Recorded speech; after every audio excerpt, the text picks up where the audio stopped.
Okay, we are live. I'm going to make sure we're on here. Welcome to episode number 14 of Inside the Junior Reign. I got to add that to the description, where we give you an inside look on what goes into behind the scenes of delivering our mission of creating a life-changing experience through youth ice hockey.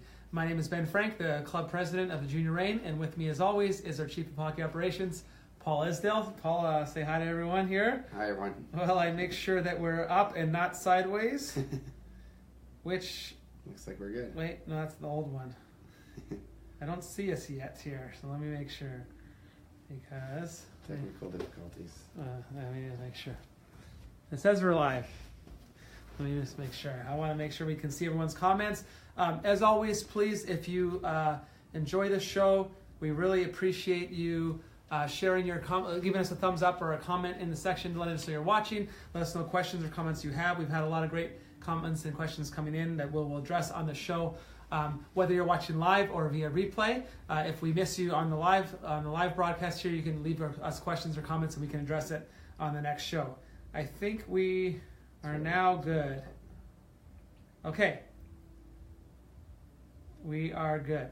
So today's show, and sorry for the delays there, we're going to be talking about the hot button topic of positioning in youth ice hockey. Positioning overall in hockey, it's like I said, something that's a hot button. I think it's discussed a lot. Parents, coaches, players. What is positioning? How do we teach the kids better positioning? How can we, have more success through positioning? So we wanted to take a show and deep dive into positioning, define positioning, what it is, how we build off of that, and how we can teach it so the kids can learn best for the best short-term results, but also, of course, long-term results for their own development and their team development. So, Paul, why don't we start with you, Chief of our Operations. What is positioning in ice hockey? Well, I think the first thing when you start talking about positioning is it varies from level to level, and when I mean level to level is because of the speed of the game.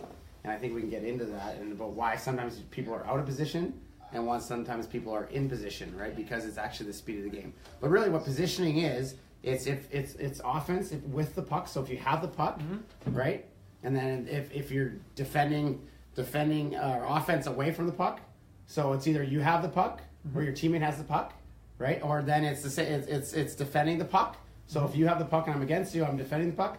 Or if one of your other teammates has it and I'm defending away from the puck. So there's kind of four positional roles of hockey, right? So it's whether you have the puck or your teammate does, or now I'm defending on the puck or I'm defending away from the puck. And that's really it. To really simplify, right? You've heard that hockey's a simple game, right? Yeah. Simple game. You've heard that probably term a lot.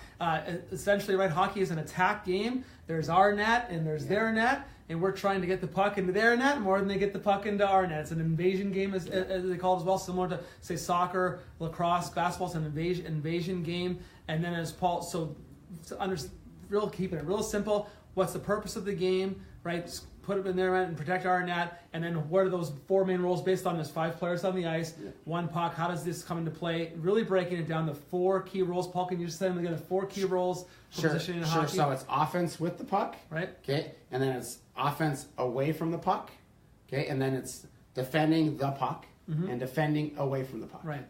And if you can understand, so this is where it's simple, not easy, right? Simple, not easy. If you can understand what to do in every one of those situations, those 4 major situations, in all the areas of the ice, right? Then you know how to play. Right, and that's like when we like to talk about is the zones of the ice, right? So if you look at a hockey rink, it is split up by blue line, red line, blue line, right? So understanding it, and also split up by what we call the defensive zone, the neutral zone, the offensive zone. And we've coined some terms for those that we've kind of learned from USA Hockey through the years of our experience that to make them a little more intriguing for players. For example, in the defensive zone, so that's in your end where your goalie is, right? We call that the work zone because you got to really work hard to get the puck out of your zone. And then once you get it into the neutral zone, the middle of the ice from blue line to blue line is what we call is the speed zone because we want to move through the neutral zone with speed, right? And then when we move into the offensive zone, so blue line down, when we're trying to score, we call that the fun zone. The offense zone is the fun zone. So there's So it's the work zone, the speed zone, the fun zone. That's how if kids are taught that way, they remember that. Easy for kids to remember, right? And we would, hey, we want to play in the fun zone. We want to get into the fun zone as quickly as we can. It's something that can ring true with kids and help them be memorable for them and make it really simple to explain what we want to try to do rather than these complex naming systems of all these X's and O's, and make it simple for the kids to understand. So we've already, within a couple of minutes here, we talked about the four key roles, and then we talked about so the overall framework of hockey, what we're trying to do, right, breaking down into the 4 situations that could happen during the game, and then in the zones. So if you understand what to do in those 4 situations in each zone, you understand how to position yourself in hockey, right? So it's simple, again, not easy, but it doesn't have to be complicated, right? Right, and that's when we start to talk about the speed of the game, right, and how we relate to where the puck is, where our teammates are, where the opponent is. Who has the puck, right? Where I should be, when I should be there. And the game is moving different speeds at every level. The higher level you go up, the faster the game moves, right? From AU hockey to the national hockey, there's quite a bit of speed difference and size of surface and all that stuff. So that changes how you relate to your positioning and where you stand and where you not stand, but where you go and where you want to be. That's what makes it harder to do. As the speed gets faster, it becomes harder to read that situation and make those decisions about where to be based on those things. But what I love about this explanation of the 4 key roles, especially of positioning, is it's not just, okay, in our D zone we're always going to go here, right, or in our offensive zone we're always going to go here. It's based on where the puck is and who has the puck. And that is unlimited possibilities, because the puck could be in your teammate's hands or in another team's hands or in your hands at any piece of the ice surface. Well, and that's the type of sport we're playing is hockey, right? If you watch the highest levels of hockey, there's times where they're out of position, right? Or we would consider them out of position, and that's when mistakes are made and goals are scored, right? So in a game like start of the year, I think Chicago beat the Pittsburgh Penguins 10-0. Yeah. You know, I mean, an NHL team beat another team 10-0. Yeah.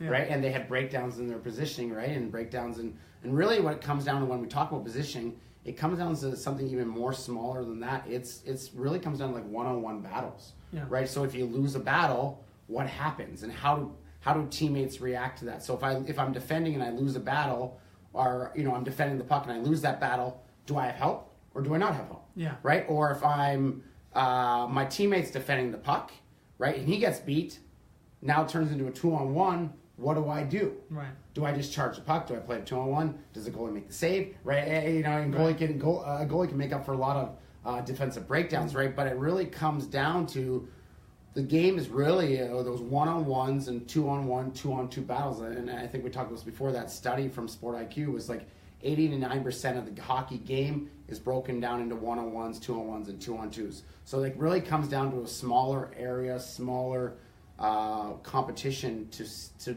actually do well and be in the right spots on the ice. I just want to say hi to Shannon, Rick, and Michael watching us today. So cool. Thanks for tuning in, guys. That's something that I love about the 4 key concepts. Again, I keep bringing it up at the 4 positions of hockey. Puck carrier, basically. Yeah. Your teammate is a puck carrier. The other team has the puck and you're right on them, or the other team has the puck and you're away from it. If you understand all those areas, right, it's unlimited possibilities in the game. And the reason we'll get into more teaching of positioning, the reason why static positioning can be so actually detrimental to kids, teaching kids. Oh, in your D zone, you're always here. Wingers are always on the boards, or always D in front of the net, or something. Right? Can be detrimental because there's actually unlimited possibilities in hockey. It's a free-flowing game. It's not static. And so this coming back to the four positions, you have to know you're planning your position based on where the puck is and where everybody else is. You're having to read those things rather than just have a set position. That's right. So it's all connected to that, right? Yeah. So where you are on the ice could be different every shift, every time, all the time. Based on right? What's right. And sure, there's some recognizable patterns that we start to use, and maybe some routes, right? We talk about, especially on offense, where there's some routes of getting open for pucks and stuff. But if you watch a high-level hockey game, it's not like it used to be, right? The left winger just goes up and down the left side of the rink. The game has changed, right? Guys are interchanging. That's why guys can play forward, they can play defense, all in one shift. And maybe they're not they're not specifically told they're a defenseman, but they cover for the defenseman when the D pinches, or they do a high cycle, a pick kind of thing, and they're always interchanging. The best teams are those ones that can play that transition game or interchanging defensively and offensively to create defensive turnovers or offense. Yeah. I'll give you an example. I growing up in Canada and playing youth hockey, I had some old school traditional coaches who probably played in the days of left winger up and down the ice and things like that. For me to think that there could be times where there's both defensemen in the same corner in the defensive zone, or a defenseman in the other team's corner in the offensive zone, be like never, like you can never do that. But if you watch an NHL game, that stuff happens all the time now. Yeah, and I think one of the great examples was when this first came about. It was, I think, in 2012 or 14, the Olympics. Team Canada. Canada. So they, I don't know if they gave up a goal the whole time, and they had some of the top players in the world. But their defensive, this is when kind of the swarm defense came out. So really what a swarm is just really outnumbering and shrinking time and space, right? And this is something that when I was coaching junior, we were experimenting with, and it was just getting in the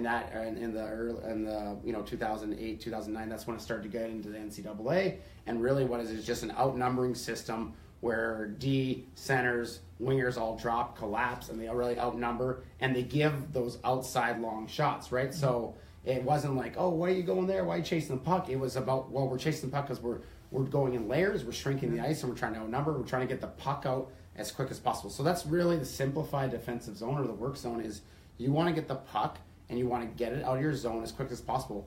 Pittsburgh Penguins had a lot of success the last couple of years. If you watch their defensemen, they had a couple injuries, right? Chris Letang was out, one of the top players in the league, and they had, good defensemen, but not all-stars, right? And what they did great was just get the puck out of the zone, right? And they got it into the neutral zone and let their forwards come with speed, and they had a lot of offense. They used a lot of high flips, a lot of off the glass.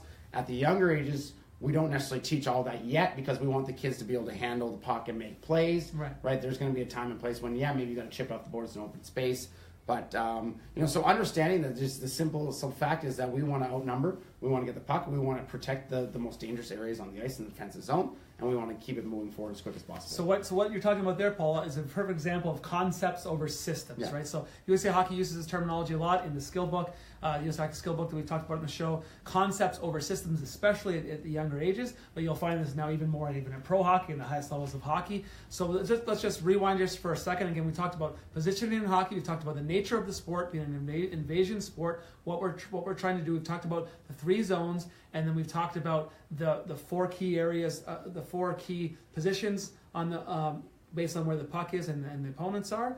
And now we're starting to talk about the different general concepts. So the other things to consider is what are the age groups, and what are we trying to teach, and what do we want mostly for these kids to develop, right? Because like you mentioned, there could be some things where you're dumping the puck out of the zone as quickly as possible, but what do we want to accomplish with the youth? So that has to also be a consideration as well, the long-term picture. And that's important why it's age appropriate. Right. And that's where we use the American development model to follow some of those guidelines, right? So at 8 and under, it's about puck pursuit and puck support.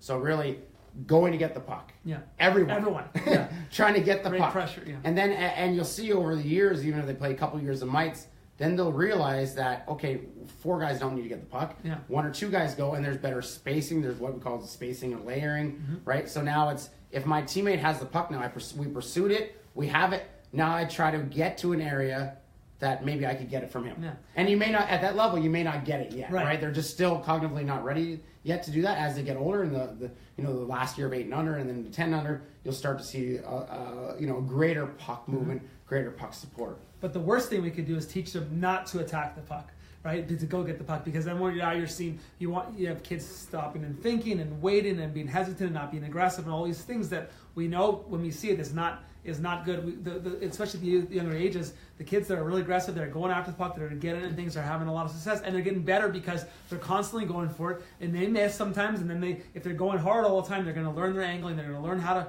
get to the puck first, and they're going to get the puck more often as well, and they're going to have more development. And like you said, they'll naturally learn if all 4 are going, and they'll start to realize, they'll start to on their own look, okay, we have 3 guys and they have 1. I can actually get the puck if I go to here, my teammates are going to win it anyways, kind of thing. And what's that called? That's called hockey sense. It's called hockey sense. And the key for that to develop, and we've talked before about developing hockey sense, right, is teaching concepts. And USA has a great PDF file teaching concepts through smaller games. And that's why the pond hockey growing up in Canada, Minnesota, those states, that's where really kids develop hockey sense. And this takes a long time to develop, right? And it's not, and we talked about before about giving the kids answers to the test, right? Developing hockey sense, you're making mistakes on your own as a player, and then finding the answers, trial and error, like an experiment, right? Right. It's like, invented the light bulb. I tried 10,000 times, but I learned 10,000 times how not to do it to learn that one time to do it. So it's the same thing in hockey, right? Is that we learn through trial and error, and that's why those smaller games are really critical for the development of kids at all ages. So Paul's starting to go into now that really our meat of the show today is we've talked about what positioning is and what the different things to consider, and so how do we teach it, right? How do we develop positioning in our athletes? And we're starting to get into what Paul mentioned through smaller A games is we feel, and the science and the research shows, and USA Hockey will show that it's the best way to teach that, because one of the things we talked about in the past shows is when you learn something from finding the answer versus being told the answer, your learning is much more permanent, and you also you understand it better. So for example, if you just tell a kid the answer, like you said, the answer to a test, they might be able to write it down on the test, but if they don't know how that answer was found, then you just change the answer, the question slightly, and they're going to get it wrong. Whereas if they learn actually how to come up with the answer, they learn how to add and subtract versus just memorizing the answer, now they can figure out any kind of problem that involves it, right? So a smaller A game, we talked about on the ice, the same exact situation in the game will never ever happen again. Everyone is in the exact same spots, and you're in the exact same spot. You have the exact same amount of energy level and exact same everything. It's unique every single time. So if we learn to actually think and make decisions and how to be in the right position, now we can make those decisions when in all these unique situations. And understanding why. Right. Why, right? I think why. So the kids that learn and understand why, there'll be more intrinsic value for them, and they'll retain it better, right? So if we tell, and we know this from doing it actually, we know if we tell an 8-year-old to stand there, they will follow directions and stand there, right? And that may be a good spot for him to stand there 1 out of 100,000 times, right? But we know by standing in a certain spot, he's really not getting better. He's servicing the coaches that are adults who want to win the game. So it's a short-term solution to a long-term problem, right? And the long-term is that we want to develop these kids into creative thinking hockey players that can play the game of hockey, right? So, and that's why it's that pursuit is so key at the younger ages, and even at the older ages, pursuit is going after being aggressive, not afraid of mistakes, because mistakes are going to happen. We know that, and not getting punished for hardworking mistakes. And I think that's what we see a lot is because a kid makes a mistake in a hockey game or any youth sport game, they are punished because that was a mistake, and that cost them something. When maybe they were trying to make a play, right? And if a kid's trying to make a play and they're working hard, we want to reward that, right? So let me just dive into that a second further, Paul. So let's say you had an 8U team. What are the dangers then? Because let's say you took 2 of the stronger kids, and you said, I don't want you to ever go past half, because cross ice, might play cross ice, 8U plays cross ice. These 2 big kids are never going to go past half. They're going to stand back by their net, and every time you get the puck, you're just going to shoot it down to the other end as hard as you can, and the other guys are going to try to score and stuff. You might have some success on that day, not giving up many goals and maybe getting some shots. Let me use a different example first, and then we can let's talk about basketball for a second. Okay. So you have a really tall basketball player. Right. And being tall in basketball is a huge advantage. Right. Hockey, maybe bigger, but not taller is not so much, right? But bigger, stronger, maybe faster, right? But a tall basketball player, and his job is to never touch the ball, but just stand under the hoop and jump and try to block it, right? So he's going to get good at that, right? But the thing is that is going to only be for a short time, right? Until the game will pass him, when there's going to be times when he's going to have to actually handle the ball, make a pass, make a play, and he's not going to have the skill sets He's not going to develop his skill sets because he's never allowed to do that because he was always told, well, you can't do that. You're the big guy. You got to stay under the hoop. And if you're at the youth level, if you're trying to win the game that weekend, there's never going to be a good time for him to dribble the ball because he's not good at dribbling the ball because he's big, he's not coordinated, he grew fast. So we don't want him dribbling the ball. So stand there. We want to win the game. And he's not good at dribbling the ball because he hasn't dribbled the ball. Yeah, exactly. Right. So that's the thing with the science behind learning. Right. So those kids, those big defensemen, those big 8 and under defensemen who can't pass half and just fire it out every time, they're going to get good at that, right? And that will give the team some more wins or some more success and give up less goals, right? But they're never going to develop the important skill sets of handling the puck, pursuing the puck, making some, plays and those kind of things, and that's going to hurt those kids long term. And down the road, if those kids are in a group of kids that stay, that are on the same team again, that's actually going to hurt the team in the long run, right? If you think of it that way too, it's not just going to hurt the those individuals.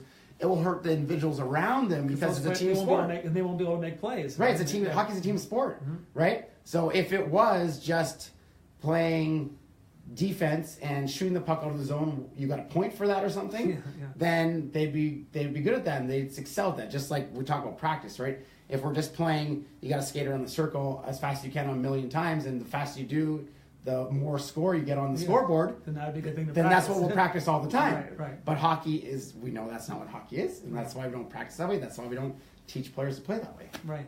Great. So we've defined positioning maybe in a little bit non-traditional way, or a way that most people might think about what positioning is and what we're trying to actually accomplish. And it's not the systems and things like that, because the systems, let's talk about that a little bit. First of all, we don't want to work on systems at all at the younger ages because we want kids to make plays. We want kids to be creative. We want kids to learn and to play different roles and things like that. And so USA Hockey talks about concepts over systems, but also systems is not learning positioning. Right. So at the NHL level or the college level, a coach can implement a system, and he can implement a system this weekend for this team, and he can have a different system even next week, or he could change it year to year, and that doesn't change the understanding of positioning by those players. Players who can play hockey at that level can really play any system if they want to. That's right. So at the highest levels, what we're talking about right now is what they're talking about, right? They're not talking about stand there. Right? They may implement a system like a forechecking system or a defensive zone system, but if you don't have the skill sets or the concepts, meaning the understanding to do those systems, it's useless, right? So that's why if you just focus on teaching that forward checking or the 1-2-2, 2-1-2, there's a million different 1-3-1. There's all these different forward checking or defensive zone and neutral zone systems. If you just focus on those at the 8 and under, 10 under, 12 under, 14 under, 16 under, and that's all you did, they would maybe get good at that one particular system. But when things change, things evolve, they're not going to have the skill set or the understanding of what they're doing, why they're doing, and then how to do something differently down the road. And that's really what the risk is. That's why at the highest levels, those players are the best players. They're the smartest players. They're the biggest. They're the fastest. And guess what? Now they can play any system they want because they have those skill sets. Without those skill sets, they're not in the league. And they can read and they can react. Exactly. So like I said before, about giving the answer, right? You could teach a team one system the whole way growing up, and they might be able to play that system. It doesn't mean they know how to position themselves around where the puck is, where their teammates are, what zones, and they just know that when the puck's in this and I'm the center, I'm going to stay up high by the blue line, no matter what. And they could do that, I guess. But a player who's now learned where to be when they have, what to do when they have the puck, what to do when they don't have it, when their teammate has, how to get open, those types of things, can now, if you want to implement that system or any other kind of system the next day, they can easily do that because they can understand why that system's in place too, because they can see what you're trying to do and accomplish from that system, and they can react to it and read off of it. I think when you watch the highest levels of hockey, so the NHL, right, and really when you get time, really watch a game, I really love watching playoffs. Because that's when the guys are going full out, 100%, everything's on the line, and you see what systems they're using, really what concepts. It's not systems. It's really what it is. It's high pressure, taking away time and space. Like if that's the big concept, is putting as much pressure as you can on the other opponent all over the ice to get the puck and try to put it in the net. Like it's that simple. And at higher levels, that's what it is. Sure, they may have, they play a 2-1-2 deep pinch forecheck system, right? But the concept behind that is high pressure, high speed, take away time and space, outnumber the puck, and try to advance the puck into the offensive zone as quick as possible. Another thing to add, we talked about simple, not easy. So another way of defining this, right, is hockey simple game, right? We're trying to score more, get the puck, and score more goals than the other team. So what do we want to do when the other team has it? Get it back as quickly as we can. What do we want to do when we have it? We want to keep it until we can score. I mean, it's that simple, right? So that leads to all of the concepts and the systems that you may create on how to do that, how to get the puck back as quickly as we can, and then how to keep the puck, which means, right, find open players and things until we can score a goal. Right, and for our curriculum, what we did to kind of break it down, we used the USA Hockey small area games, teaching concepts through small area games. We broke it into 6 categories. So we broke it into transitions, so going from defense to offense, offense to defense, right? We broke it into breakouts, so when the puck is in your end, how to get it out of the end. And then a little bit bigger picture, we talked about the offensive zone. Okay, a little bigger picture, we talked about the defensive zone, right? And then we talked about forechecking, so when you're in the offensive zone, what you're doing, what the concept is, and then special teams, right? Power play, penalty kill. So there's those 6 categories that we've broken into, and now we apply different small area games to cover each of one of those categories to work on. And that's really when you start to see the learning, and the key to the small area games is that they're live games, right? So they're doing the action that it's going to replicate what's going to happen in the game. So Paul, I want to dive into that for a second. We have a comment here from Lynn. The majority of kids, young and old, are just having fun. Skills come with experience. Great, Lynn. Thank you. And it has to be fun, right? If it's not fun, they're not playing, right? Well, and that's another thing. How much fun is something that no one tells you why, right? Or that you're just doing it because it's a monotonous thing you have to do versus you know why you're trying to do something to achieve some certain goal so that you can get. Every kid wants to score, I would think. Every kid wants to win, and every kid wants to score. So if they know how this position on play can help them get the puck quicker, and they can get more shots, and get more goals, or win more games, that's going to help their motivation with learning it too. But Paul, I want to dig into that. So you're telling me that stuff that they do out there when they're playing games around every week in practice, they're learning forecheck, breakouts, special teams with power play, penalty kill, they're learning all those things in those smaller games that we're doing? Because it doesn't look maybe like they're working on the breakout or whatever, depending on how you may look at it. So what is a breakout, right? Ask yourself what a breakout is. Well, to simplify it, it is the puck is in your end, and you're trying to get the puck out of your end, right? In some sort of... Maybe give an example of some of the old, maybe I don't even know if it's old school now, but some of the traditional ways people think about what they may expect to be teaching a breakout in practice. Sure. And then what we've done. Well, the classic example, even when I grew up, when I wasn't at the outdoor rink, that we did sometimes would be 5-on-0 breakout. Right. So you'd use the full rink. Coach would dump the puck in, and then even sometimes the coach would yell a breakout. So you have to do exactly what the coach tells you. Whatever, Wheel, right, up, D to D, reverse. So the coach would yell the breakout.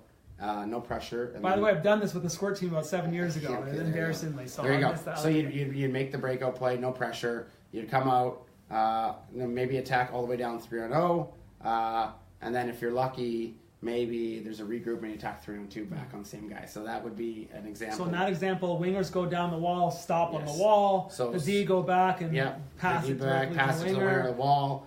Center comes through for support, which makes sense, right? So there's a lot of concepts and routes that make sense, right? That maybe the wingers get down low, open up. Like this is even if you're doing it badly, you can still teach some good habits, right? But I've seen it done really poorly where it's just dump in, and if I remember being a youth player is going back for a puck and missing that breakout pass to the winger and getting screamed at as a 10-year-old, and then doing it again and then missing it again, getting screamed at again. And then doing it again, missing it, and getting sent to the bench, and so much pressure to make this 5-on-0 breakout pass where I was a mess, and I'm 10 years old, right? And it just shows you that the amount of pressure you put on a kid to do something that's actually never going to happen in a game exactly like that makes little sense, right? So how we do it, right? Small area games. Well, first of all, what a small area game is, it is a smaller area to repeat a game concept, right? So we know the full game is 5-on-5 full ice at the 10U and up,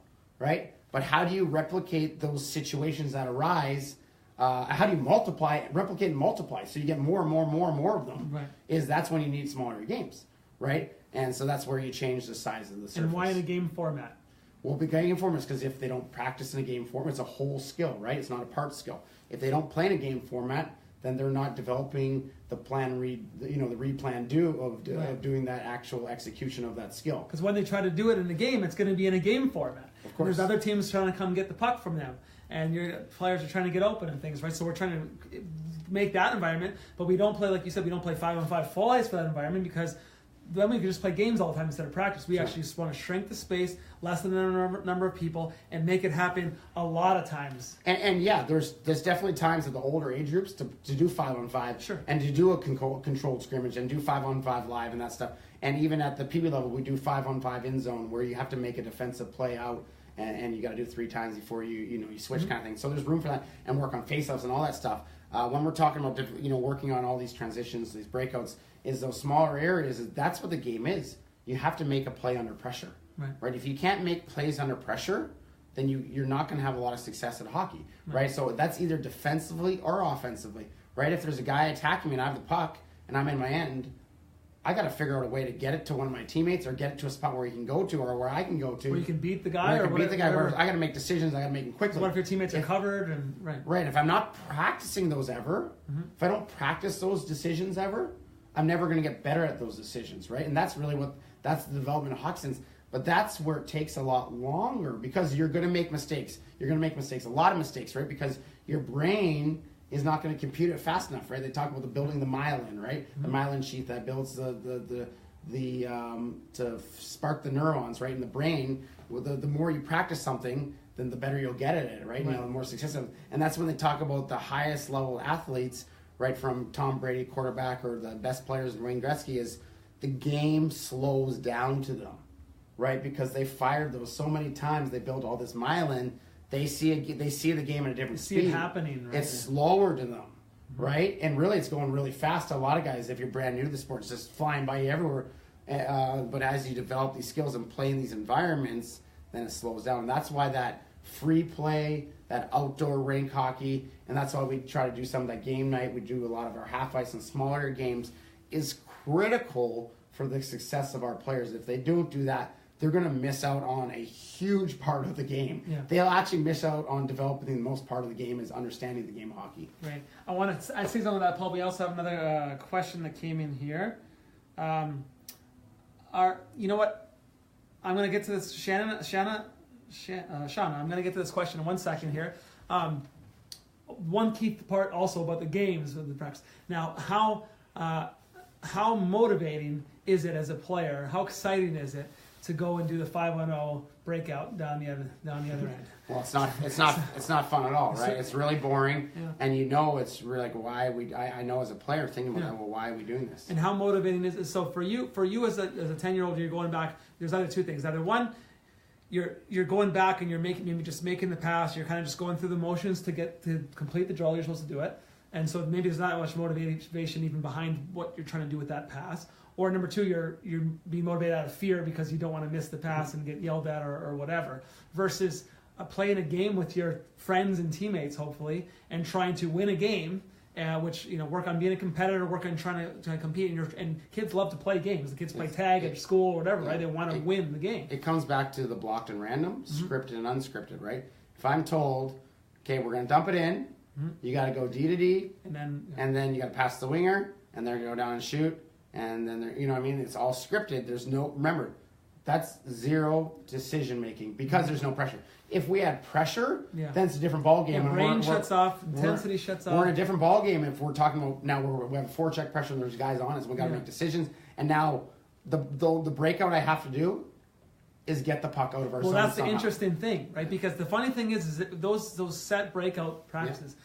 If you add pressure, you can't actually do any of that anymore because the other team's just gonna. They know you have to pass D to D, they're just gonna go and pick it off. So you have you have to force decisions, and that adds the other role. So one of the roles, 4 positional roles of hockey, right? One of the roles is you have the puck, right? And now another role is when your teammate has the puck, right? So that adds in. Okay, now I have to communicate him to make the right call, up, wheel, D to D, reverse. I can't make that right call if I don't have the hockey sense to read and see the game. Right. And I can't make that call and see the game if I haven't practiced reading and seeing the game and playing in that game. So it really snowballs and all adds up. Totally.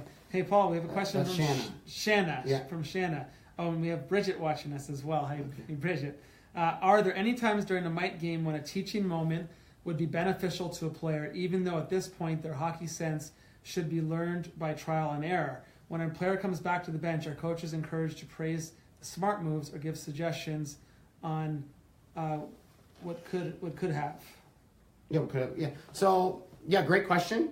So I think the first off is we talked about before, right? Is a lot of times at the mite level, even at the squirt level, after they've made a play, the play is done, right? So they at that age, if they come back to the bench, whether it's 5 seconds after they've made the play or it's sometimes 30 seconds, a minute after, they may not remember that play, right? And that's when you ask a kid, hey, do you remember that play? And at that 8 and under age, 99.9% of the time, they have no clue. They don't remember, right? They don't remember the play they made, right? But what I would say is pointing out, and we talked about this before, right? Pointing out the positives of their effort and their attitude and their hustle, right? And their work ethic. Those are all really critical. Like, oh, that was awesome how hard you went for that last puck. And you know what I mean? And encouraging that, always of that was a great job of pursuing that puck, right? And maybe you wouldn't even say pursuing it at 7 years old, right? But way to go get that puck, right? Way to get open for Johnny there, right? So encouraging those things, and that's catching them doing good. I think we talked about that last week, right? And they may not trigger that really, like, oh, what is he talking like? When he praised me, and I did that, but they can't, maybe not all connect it yet. But we know that praising effort over outcome is critical, right? So the more you do that, and then the older they get, they'll realize, okay, I'm getting talked to by the coach in a positive way because he was saying that I worked hard. And now they can connect it that, oh, this is what working hard means, right? And this means going after, and I'm not yelled at when I go after the puck and they pass it by me and maybe they score. I'm encouraged, like, hey, nice try, way to go after that puck there. Instead of say, hey, why did you go there? The guy just passed it by and they scored. Right? It can totally kill the development of a player that way, right? And then they're going to say, and they may connect that and say, oh my God, now I'm just going to stand here so I don't get in trouble and I'll try to be the goalie too. I won't make a mistake because I won't do anything, right? And this is really, really important, really critical. And it comes back to, again, concepts over systems. We're not going to give them feedback on the bench when they come back about, oh, you see, this guy was open and you didn't see him, but you went over here instead, because they're not going to be able to connect that. And also, it's not what we want to focus on. We want to focus on concepts at the 8U level, hard work, right, number one, and making plays. So again, and if you do it the right way, it can help all the kids by them hearing what you're praising, right? Because maybe it's just something. Maybe the kid fell and missed it, but he got up and chased after it. It's like, man, great job, you didn't give up. You got knocked over, you fell down, and you got up and you hustled back, and they scored it. They scored, but you were skating as hard as you could to do it, and all the kids hear what you're praising. That's impactful. That's right. And let's talk about, I think that ties into positioning a little bit, especially at the younger ages, the 8U level, right? The ice is shrinked, right? But it's shrinked for their size of their bodies. Sure. Right? And the science behind going cross ice was by USA Hockey was, I think we talked before about an 8-year-old, roughly about 13 to 14 strides from one side to the other cross ice. And then if you take a 6-foot NHL player, it's about 13 to 14 strides full ice, lengthwise. So that's where the cross ice came. And cross ice hockey and this idea of station-based practices is years ago, 30, 40 years ago. These aren't new ideas, but USA Hockey has done a great job of putting it together, packaging it as the ADM model, putting it together. So when we talk about, think about that 8-year-old, if all 4 of those 8-year-olds are going as hard as they can, full speed, working hard as they can, they are going to get out of position, but they're also going to get in position, right? And if they're all going half speed, they're going to be out of position more than not. And the thing I want to talk, one more thing we didn't really talk about positioning is the speed of the game is really critical. That's what I was going to bring up. And this is the I have several conversations over the years with hockey parents about the speed of the game. And they'll mention, like, for example, a first-year Squirt B team, maybe all the kids are out of in-house, and they're losing a lot of games, and the idea is, well, they always look out of position. They're always out of position. They're always out of position, or you don't practice positioning. It's, once again, we practice positioning. We do it through concepts, right? We practice hockey sense.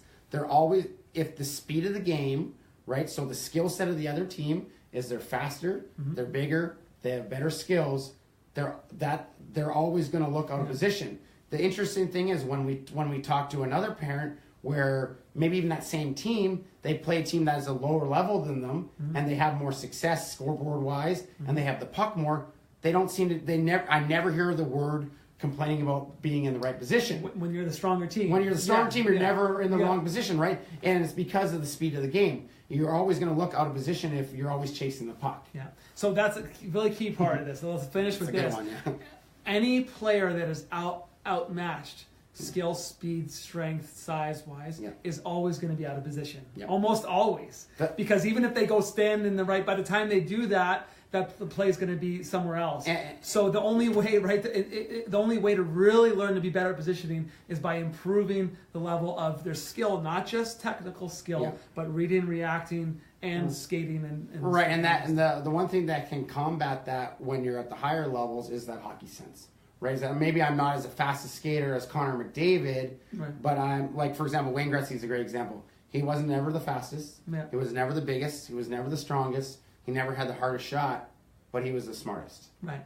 Ever. But you would never say he was the smartest because of knowing his position. No, he just knew where his system. No, he was actually the most creative player probably ever. Right. Right. He was the smartest because he knew where the puck was going to go. Right. So that anticipation, right, and that goes back to his childhood, where he's watching hockey, drawing the rink, and where the puck went on the piece of paper, right? That's what he did. He followed the game, drew it on the paper. So his anticipation skills, right, really his hockey sense were off the charts. So that's why we almost seemed like he had the eyes in the back of his head, or he was a step ahead, right? Because the game was slow to him, and he could see everything because of that elite hockey sense. Coach was telling him to go down to a spinorama over here, or in the spinoramas in the neutral zone, or go behind the net and set up behind the net. He was doing that based on reading things, and he was reading that at such a higher level. And even defensively, right? Yeah.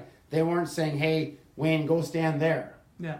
Wayne would be there when he needed to be there for the puck to get there, right? He would go where he knew, where he could read where the puck, most likely would be. So he was a step of everyone because he was thinking about where the puck was going to go, not where it is. Yeah. Great. Okay, to wrap up, Paul, read some resources, teaching through small area games. Go to USA Hockey. They have on one of their tabs, they have a small area game tab, and it's teaching concepts through small area games. It's a great one. That's one of the best ones for small area games. Obviously, you can go to ADM Kids. There's some information there, USA Hockey as well. And then, as always, the skill book that we've talked about in the past. We have extra copies. If you ever need one, let Paul know. That kind of goes through the age appropriate and which concepts and things are important at each age group, and we use that with our curriculum as well. Yeah, and there's one more resource in our curriculum under the experience, under skills and tactics. This is a lot of the stuff we talk about. There's one document called the zones and positioning, and that covers those 3 zones we talked about. It covers the 4 positional roles. It covers the 5 keys of a complete player. It covers a lot of stuff in detail, a little even more detail than we talked about today on certain areas, like what does it mean offense with the puck? What are the skills you need to have offense with the puck? It talks about puck protection, creating time and space, all these different kind of key points to understand, and really good for players to understand.